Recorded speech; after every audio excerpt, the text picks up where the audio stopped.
वृक्षा नमः। 5 तत्वों को दंडवत प्रणाम करता हूँ। बिल्ली पत्र 5। तो क्या हुआ? अर्थ तो वही बताया, पाल ने वही बताया, लेकिन डालियां जो उनकी थी वो क्या कह रही थी? डालियां यही कह रही थी। तो वृक्ष, जंगल, प्रकृति, वन, ये सब इनको कह रहा है, किनको? पेड़ को, कि ऐसे आफत आई थी,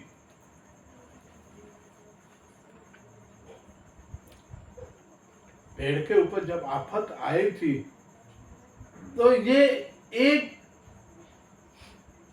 उदाहरण देने के लिए भी ये खुद का समय नहीं दे सकते थे। पेड़ बोलते हैं। मैं इसके बाद मानव की भी बात करूंगा, पहले पेड़ की बताऊंगा। पेड़ के ऊपर आफत आती कहाँ? बिल्कुल आती है। क्योंकि ये पेड़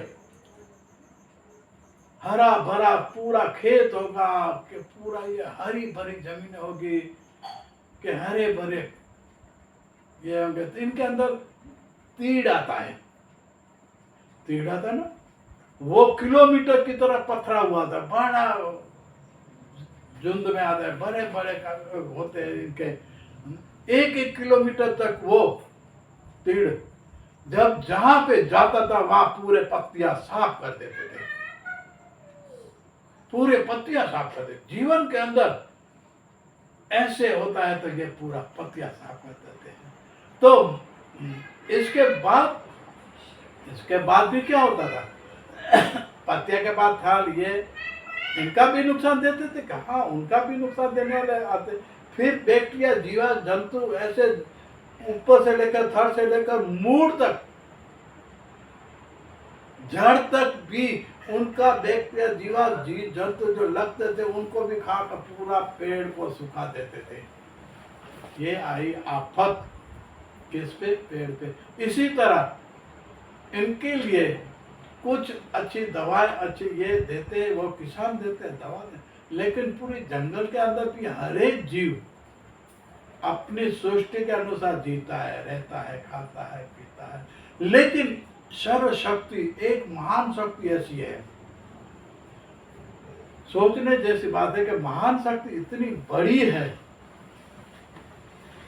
वो सिर्फ एक सजीव, एक जीव है, लाखों करोड़ों अब्जों जीव जंतु को ये अपना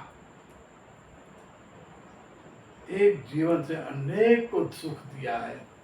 क्योंकि कोई अनाज, जड़ी बूटी, कटोर ये होती है तो 1 साल के अंदर चले जाते हैं। 1 साल के अंदर जो ये बीज, फल, फूल, अनाज एक साथ में चला जाता है। तो ऐसे जीव जंतु, बैक्टीरिया, ऐसे कोई जानवर वो भी 1 साल से ऊपर नहीं जीता, तो वो भी इनका खुराक होता है। तो इनका खुराक है। इसने बड़ी कोई शक्ति है, इसने बनाई ये रचना। पूरी दुनिया की इंसान ने नहीं बनाई रचना। इंसान बनाते तो क्या करते, ये तो मैं नहीं कह सकता। तो पेड़ ने कहा, क्या कहा? इसी तरह जीवन के अंदर दूसरे के लिए जीने के लिए हजारों टन किसी को दिया, लेकिन फिर भी सर्वशक्ति ने बोला 1 कण में मण बना सकता हो, तो मण के अंदर हजारों टन के हिसाब से खाने वाले। आप देखिए उनके खेत के अंदर इतने होने के बाद भी चिड़िया, पक्षियां, इतनी खेत के जुआर के पूरा भरा हुआ होता है, लेकिन आपने कभी देखा कोई भूखा मरा? नहीं मरा।